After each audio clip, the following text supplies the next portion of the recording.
And that's what's really unique about what they're doing. They're trying to create this new asset class, and they get to arbitrarily decide how much they are valued. So it's not that the marketplace is going to value them. It's going to be a bureaucrat sitting in a room saying that the air you breathe is worth X and the air I breathe is worth Y.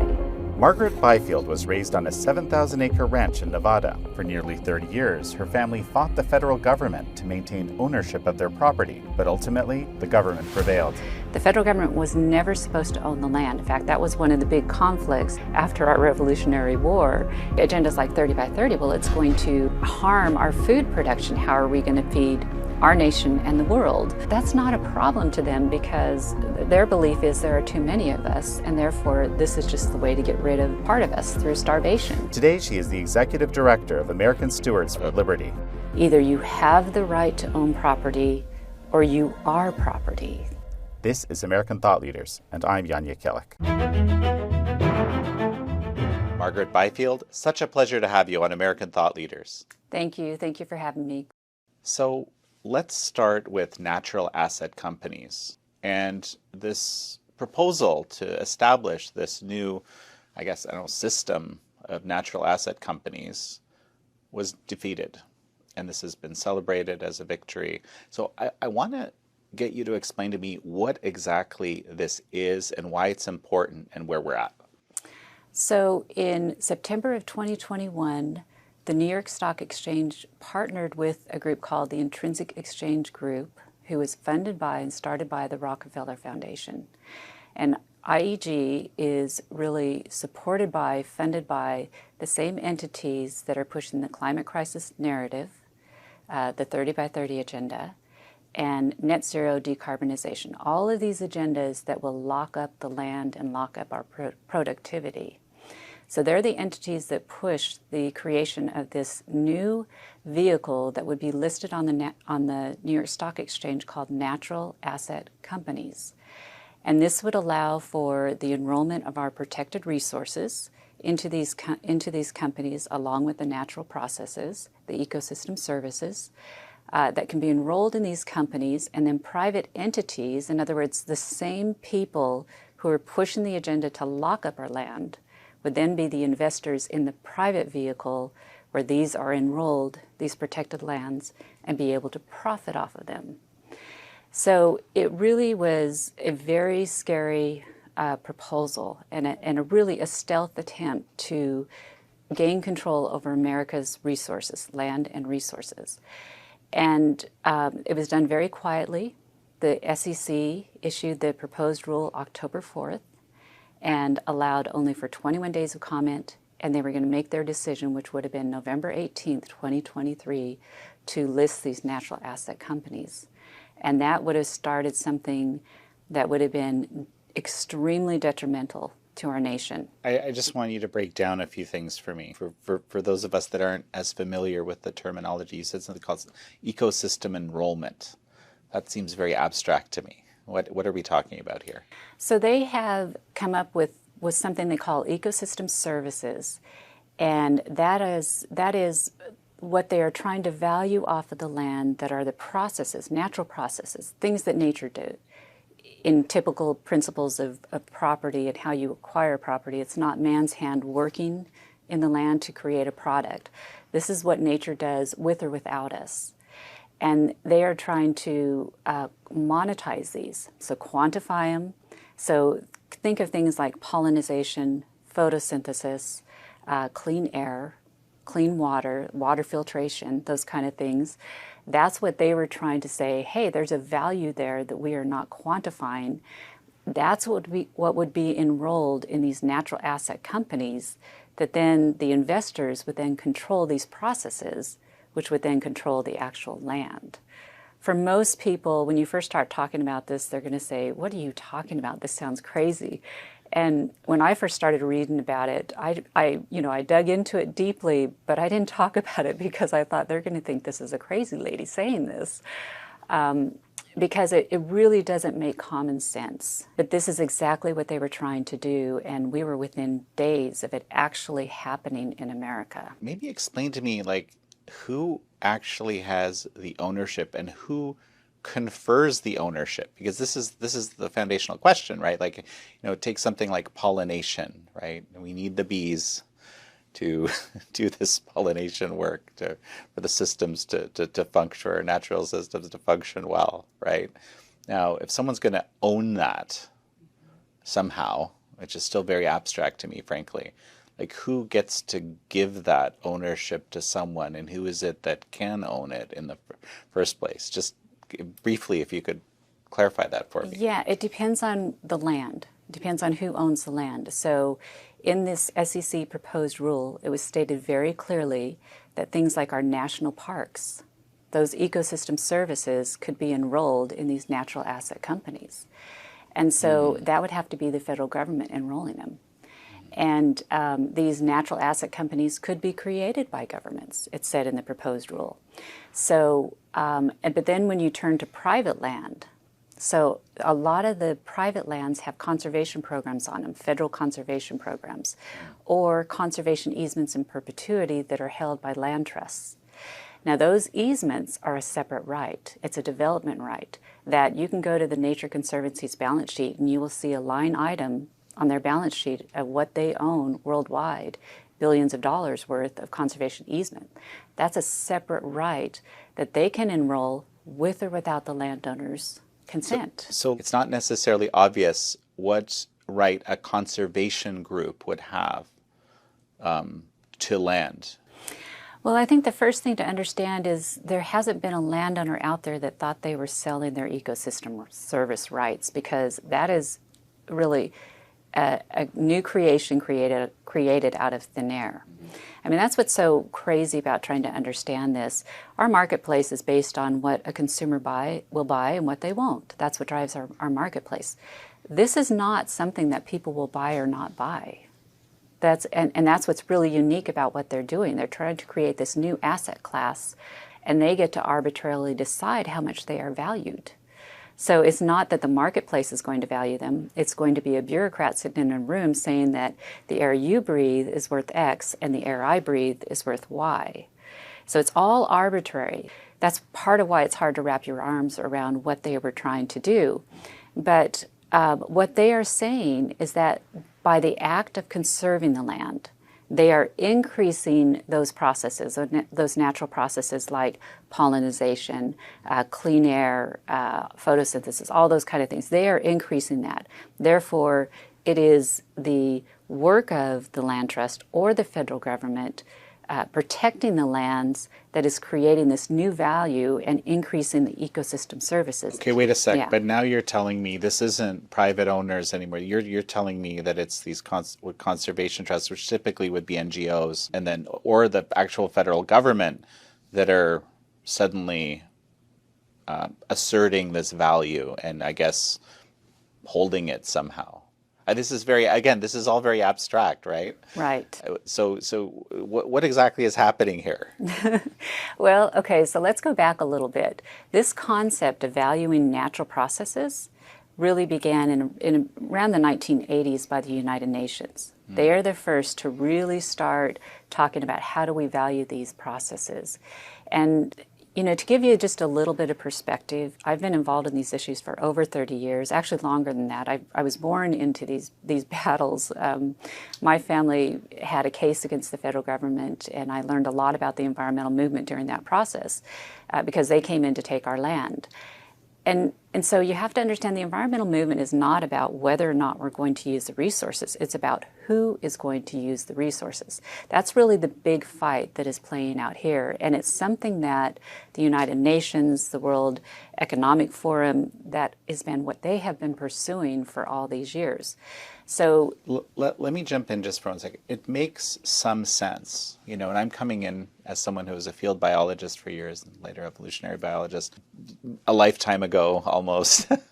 But it makes some sense to say that, for example, the process of pollination or whatever has a value, intrinsic value, right? It makes sense to say that because we don't want to, sort of destroy that, for example, through some sort of pollution. Or if someone were to pollute and destroy that process, it would make sense for there to be some cost for that person for doing that. Like, that's logical to me, right? That's how I always understood these types of, let's say these types of ideas that you just described as having come out of the UN. Yeah, so what Yeah. you're talking about are externalities. So in financial terms, they've always considered these parts and its influence on the actual product being consumed. They call them externalities. They just have never monetized it before. That's not something that was ever appropriate, nor should it be so today. So it's not that the value was never considered in this, it's that the step that the UN and in America, the natural asset companies were trying to accomplish was for the first time ever monetizing these, putting a value on them where they can say, if you monetize them, somebody owns them. To me, right, there's been all sorts of examples of large corporations polluting in ways that have been very destructive to human beings, the natural environment, and so forth, right? And so my understanding of why you would put a value there is you could say to that company, hey, you've just made a ton of money for yourself, but you've actually destroyed the environment in the process, and you should have to pay for that destruction or somehow mitigate it. That makes sense to me, right? Yeah, so there's laws on the books, nuisance laws, to where you can't do anything with your property that harms your neighbor's property. I mean, obviously humans are imperfect, so we are going to have those issues. But you know, you look at the history of that, those things can be solved. We already have laws on the books that do that. And so this next step was for profit. It was not to solve that problem. Sure. Let's just dive into a little bit of your background so we can kind of understand where you're coming from, this view. Because, you know, for many of us looking at, again, these natural asset companies, this seemed to be like a new thing that just kind of appeared out of nowhere. In fact, this is something that you've told me has been development for a while, and you've been looking at this and related processes over decades, I think, right? So just tell me about that journey. Yeah, so I was raised on a ranch in Nevada. Pretty large sized acreage that we ran on, 1,100 square miles. We were a medium-sized ranch in Nevada. It takes about 50 acres to feed a cow, so it takes a lot of land. But what people don't normally understand, unless you live in the West, is 50% of the West is owned by the federal government.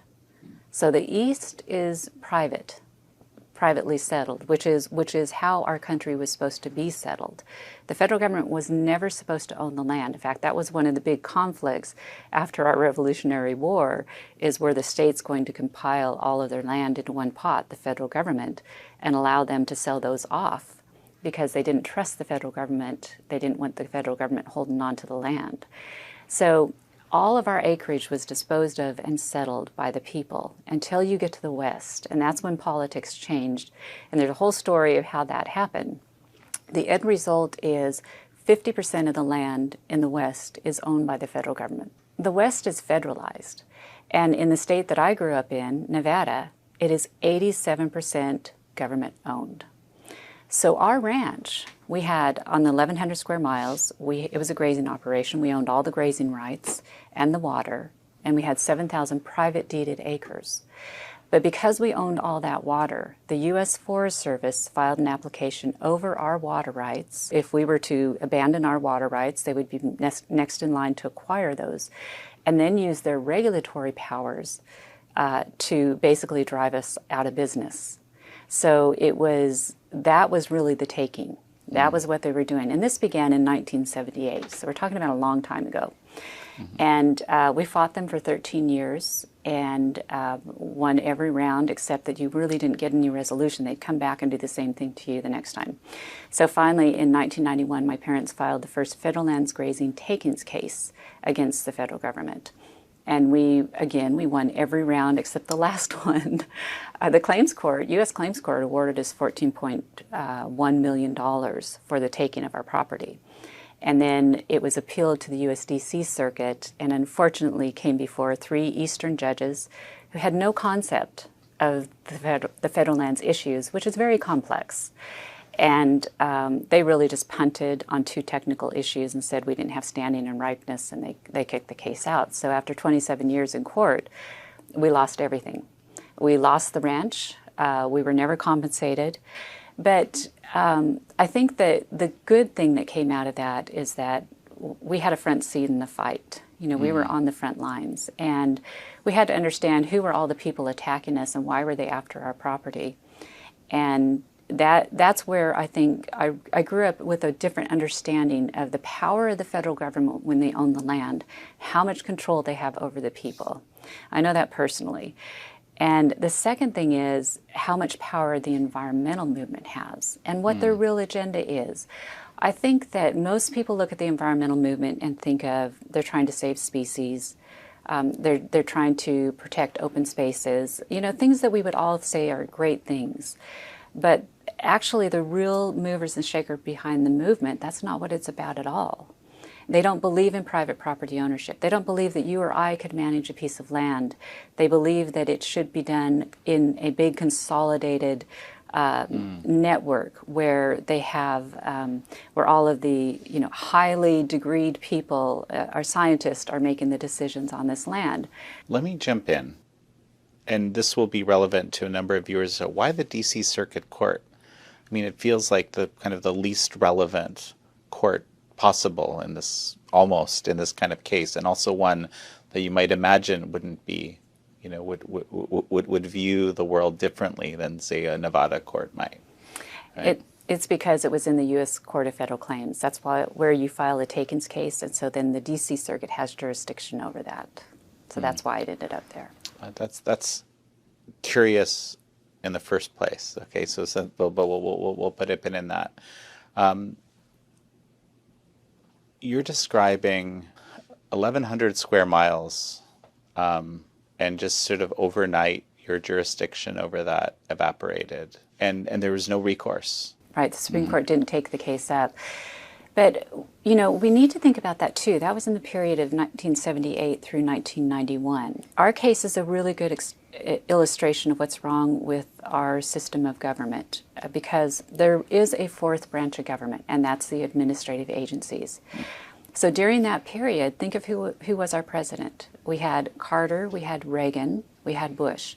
So arguably we had two conservative presidents during that period that had staffed the departments with very good people. And yet, even though there were good people at the top who would disagree with what the agencies were doing to my family, they really had no way to penetrate that in order to control the agencies to get them to do the right thing and pull them back. There's a really good book, if people really want to drill into what is wrong with the administrative state, that was written by Secretary Bernhardt called You Report to Me. And he just came out with it last year, and he is 100% correct. And as he sat as secretary, what you learn in that book is how little power he really had over the agencies. Congress has acquiesced so much power to these agencies. The courts have facilitated it because they haven't pulled it back. So cases that are challenging, like the Chevron deference, are really important right now. Those are things we need to get reversed so that there's some control over the administrative agencies. Congress will write the law and say, like to the U.S. Forest Service, they write the National Forest Management Act, which gives them the directive to manage the national forests. And then they write regulations on how to implement that. And it's through that regulatory rulemaking process that they are actually writing law. And so Congress has delegated that to them, acquiesced that. And then they are also control of the administrative judges. So then they judge the law. And then they are the ones who enforce it. So they execute the law. So the administrative agencies have all three of those powers, which our founders worked very hard to make sure we're all separated in our Constitution. That's why we have a Congress that makes the law, a judicial system that judges the law, and an executive branch that executes the law. Those three are separated, and that is what has protected us. All three of those powers come together in the administrative agencies, making them almost untouchable.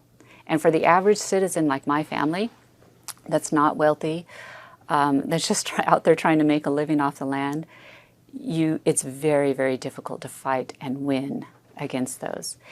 And our story actually has had a lot of attention. A lot of people know about it, but we are one story, and we know that it's happening to hundreds and hundreds of people in this nation, and has been happening for years. Explain to me what this 30 by 30 plan is, And I want to go back to looking at how the UN was looking at these valuations and how that's impacted what's happening here. So 30 by 30 is an international agenda to permanently protect 30% of the world's land and oceans by 2030. And when they say permanently protect, they mean lands that we the people do not utilize. It has actually been implemented in other places like the Netherlands. Natura 2000 is basically 30 by 30 in the European Union, which has now led to all of the farmer protests that we're seeing. So ostensibly, I understood the farmer protest having a lot to do with changes in regulation that would prevent the farmers from being able to be successful at farming. Essentially, it would take away their land. But so how is this 30 by 30 over years agenda, or the equivalent in, say, the Netherlands, been playing a role? Yeah, so 30 by 30 is the agenda, but it's the implementation that you're talking about. How did they get to the 30 by 30? How are they getting there? So, I see. like in the Netherlands, they are regulating nitrogen emissions, and they're saying that there are too many nitrogen emissions, therefore we have to get rid of the cows, therefore we have to get rid of the ranchers, therefore we need 2,000 to 3,000 landowners in the Netherlands to voluntarily sell their land to the federal government. So that's the process. So in America, really, it took a while for it to take hold here. Primarily, I think they had a hard time figuring out how they were going to do it here because we're different than other nations. We actually own the land. So the people own the land, which is how we were intended to be as a nation. So it's a lot easier to put the 30 by 30 agenda into a nation where the government already owns the land, or there's already that collectivist control over the property in some form. But when President Biden was elected, we were watching the environmental groups, and we saw that they started talking in all of the materials about the 30 by 30 agenda. So we really dug into it. It was initiated 6 days after he came into office. He implemented the 30 by 30 agenda through Executive Order 14008. And I remember, I had then Governor, now Senator Ricketts on about this. Maybe you can tell me how successful that movement was, but this is something you were involved in right from the get-go, I think, right? Yes, he was the first elected leader we sat down with and briefed him on what 30 by 30 was. And he doesn't look at staff talking points, he actually reads all the material. And he had me personally walk him through all the pieces, everything I was talking about that led to the 30 by 30 agenda. And still to this day, he has asked me the hardest questions about 30 by 30. He really dug into it so that he had a full depth understanding of the process. And it bothered him, of course. And so he took a pretty active role in this. He wrote a letter that was signed by 14 other governors to oppose 30 by 30. And he really took the position that he was going to stand between the federal government and his constituents, which was Nebraska. And in so doing, he really led the way nationally for us on the 30 by 30 agenda. And that really led to it becoming known very quickly as a land grab. I mean, this was a federal land grab. It sets up a very close, obvious collaboration between the UN and the US federal government. And this isn't something that, again, maybe you were aware of these deep collaborations, but I think a lot of us weren't. It is absolutely the international agenda, and the Biden administration is really the first administration to fully all-in implement the UN agenda. We've had other presidents that have kind of taken parts of it that they've tried to get into our society, but the Biden administration, they are all into the whole of government approach. That comes right out of all of the UN speak. And so really not just 30 by 30, not just natural capital accounts or some of these other agendas, but net zero, decarbonization, all these other things that we are fighting, that all comes from that. It's a belief in the globalist agenda, and it is America last. So Agenda 2030 is initiating all these sustainability goals. The propaganda is that this is the way that society and humanity is going to save itself. It stems from the belief that humans, by simply breathing, walking, using resources, we are destroying our environment, which makes no sense. If you look at everything that they base the climate crisis agenda on, everything is a model. It's a prediction into the future. And as a scientist, you know that models can be very useful to help you figure out what area you should study more. But a real scientist does not rely on the results of a model that extrapolates out 20, 30, 50 years in the future to fundamentally change policy and also in society. ones that have been shown to not manifest as the model would suggest over similar periods of time, right? Exactly. You would correct it in the very least, which they haven't done. But it's about the agenda. It's not about what is actually happening. The people behind the agenda have the belief that there are too many of us, so we are overpopulated. So that's why when you talk about like agendas like 30 by 30, well, it's going to really harm our food production. How are we going to feed our nation and the world? Well, that's not a problem to them because their belief is there are too many of us, and therefore this is just the way to get rid of part of us through starvation. And I know that sounds crazy, but this is what they say. This is what they are advocating, and it's their purpose for the agenda. And so you have to realize that, especially with 30 by 30, when it first came out and they said we're going to permanently protect 30% of America's lands and oceans, you know, my first response was they're talking about our land, not about their land. So they're trying to impose their agenda on other people, not on them. They will be the people who will control the land, get to say what happens to the protected lands, and we will be the new serfs. That is really the society that they see. It's an elitist viewpoint. And they do believe that they're smarter than the rest of us, and they can make better decisions with the land than we can. That's part of it. Another part of it is for some people it's about money, and some people it's about power and control. And it's really nothing new. You know, society has fought these battles over and over through history. This isn't a new agenda. It's just new players trying to implement that on us. There's this sort of, you know, frankly, authoritarian or totalitarian impulse among some segment of our society that really believes that they really know better.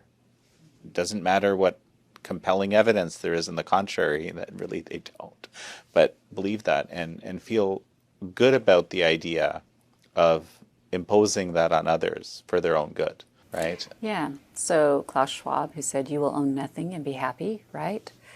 Well, what you need to realize about that, somebody is going to own it.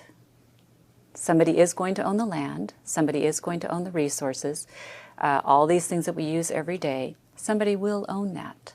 And they have self-appointed themselves to be that, and we will be the leasers of that. So it's exactly the opposite of what our founders were trying to prevent when America was established. It was from the different perspective. It wasn't about kings or royalty or elitists or globalists that would control the population.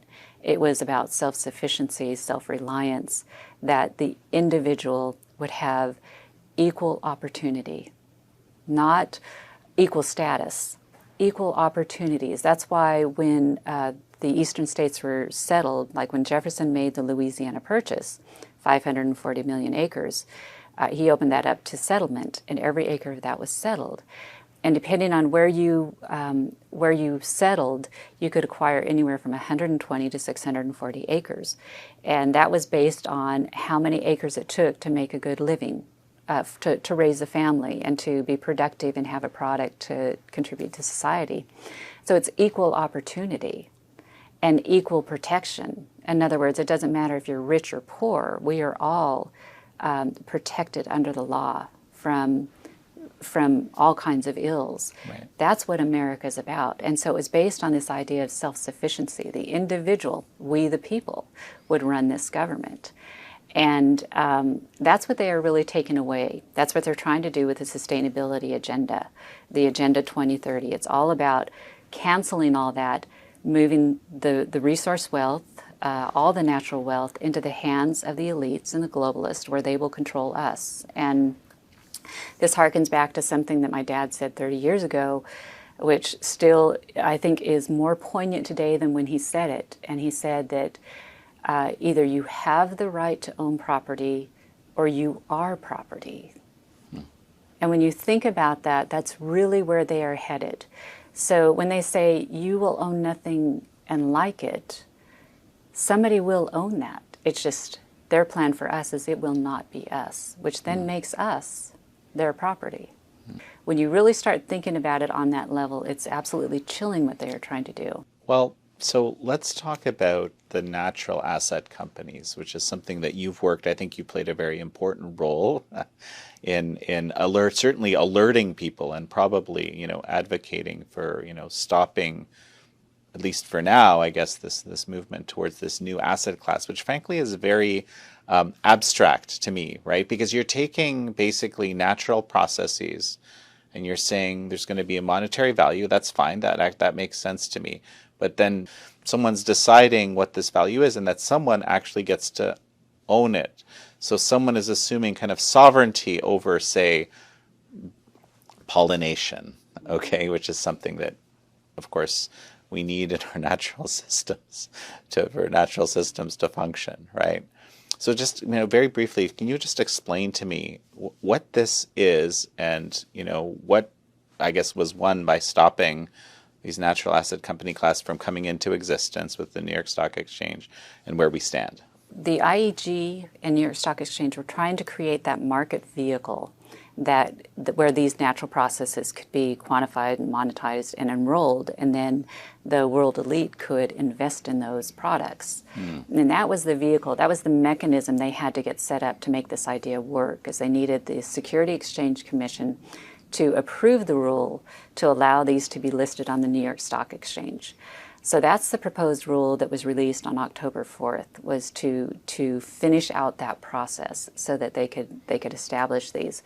Once that would have been done, then NACs could have been created all over the U.S. And so a natural asset company would take like the Florida Forever program, so an area of land, a conservation area, and all of the ecosystem services in that area then could only be enrolled, if they were going to be enrolled in anything, they would have to be enrolled into that specific NAC. And then the investors would invest in that. Now, what was important is not only were these rights, these ecosystem rights or ecological performance rights, enrolled in the NACs, but then the SEC rule was conveying management authority over those assets to the natural asset companies, which now, if you think of something like our national parks, let's say the federal government decided, okay, we're going to take Yellowstone National Park, we're going to roll it in a NAC. That means now whoever the investors are who own that NAC company, it's a private company now, have the management authority over our national parks. That's what this rule was doing. So instead of the National Park Service managing the land, now you had a third-party private entity that also had some form of management authority over these lands. And that was part of the concern that we raised, is who's managing what in this process. And also, the SEC doesn't have the authority to decide who's going to manage our lands or the ecosystem services on our lands. And by simply approving this rule, that is what they were doing, is they were conveying that authority to private entities. So it created a lot of problems. But what's really interesting about what you're describing is it could also be foreign interests, right, that are controlling this, or it could be interests that don't have a particular vested interest in that area in the first place, which has been, with the consolidation of large companies, which has been the trend, right? Globalism, right? Right. And from the corporate perspective, which hasn't worked out well, I guess. Yeah. So Exhibit 5 of this SEC rule specifically invited foreign investment into these NACs. Let's say, like the Grand Canyon area, if there was a NAC created in there where we have a lot of critical minerals, which now the Biden administration, through the 30 by 30 program, has locked up and will not allow development off. They have withdrawn these, so now these are protected assets. Those can be enrolled in a NAC, these critical minerals. And then you have like China Sovereign Wealth Fund investing in it, having management authority over those resources. And NACs had to manage the resources that were enrolled for sustainability and to increase the production of the ecosystem services, and including there could be no oil and gas, there could be no mineral extraction. So it would make sense that a foreign enemy that wanted to control our resources and keep us from developing our resources while they exploit theirs and increase their standing worldwide. It was a perfect way for our enemies to control us and become more powerful in so doing. And this NAC rule would have just been a simple doorway for them to do that through there. And that's what I think people don't really understand, is how close we were to really harming not only the development and the production of our resources, but national security. Basically you're creating a situation where you could also, those entities could also exert a very significant influence on the federal government to allow them to use that material, in the case of the China Sovereign Wealth Fund, for the Chinese regime to kind of lobby it for hard for its own benefit, as it does in multiple areas here in DC all the time anyway. That was absolutely something that we foresaw too. The way that it was structured, that could be done. And let me give you an example. One of the things that the rule said is that there was one thing that could be done that would cause a NAC to be delisted, and that was if they violated the sustainability requirements. So let's say that that you have an area that China is heavily invested in through one of the NACs, and because everything has to be managed to increase the ecosystem services, that means all productive uses really have to be decreased. And so once you eliminate the productive uses, people can't make a living off that land anymore. So they're going to end up acquiring all that property directly. In other words, as landowners sell out, they can't farm or ranch there under the sustainability requirements, just like you're seeing in the Netherlands. I mean, those kind of policies can be shaped and put into place in these NACs. And so eventually you have the landowners abandoning their private property because they can't make a living there anymore. But you have the wealth fund, the sovereign wealth fund, there to buy them all up, or their interest.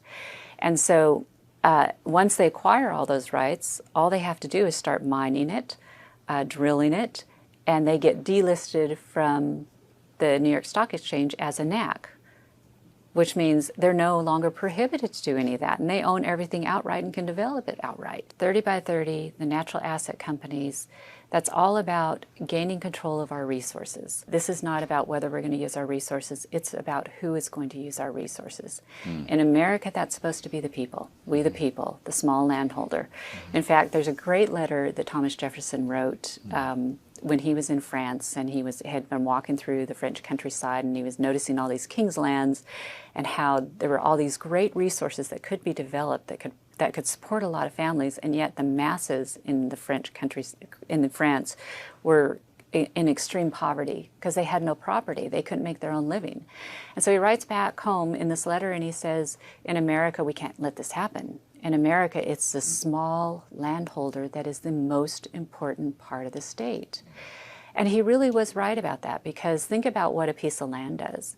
If you own a piece of land, it gives you the ability to grow your own food, to build your own structure, protect your own home, raise your family, produce something that can feed your family and can contribute to the local economy, and that you can make a decent living from.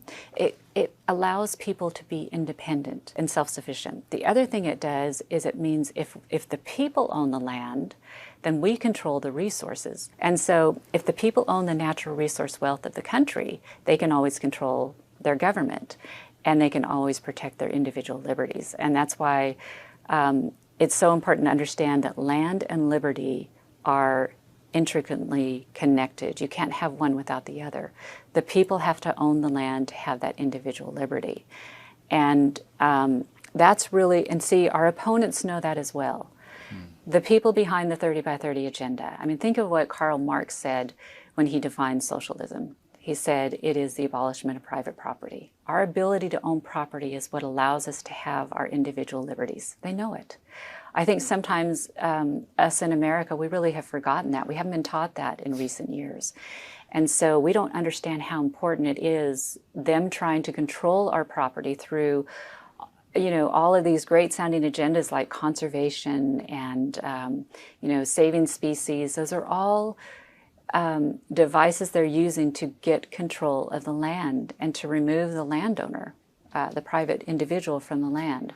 And the NACs, the natural asset companies, were the next step in after they had cleared title through the 30 by 30 agenda, got rid of the small landowners, or at least got control of the land of the small landowners through it, then the world elite would be able to profit from those protected lands. So in other words, we couldn't use them, but they would be able to profit from them through this natural asset company scam that they were trying to pull off. So these national asset company class, this has been stopped.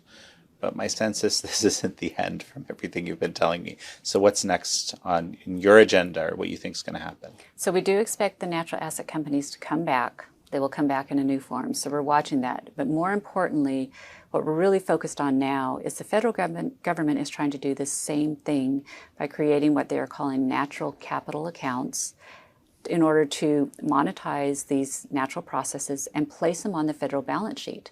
I mean, they are literally talking about adding a line item to the federal balance sheet that has a value of these natural processes for the purpose of increasing the collateral base to increase the national debt.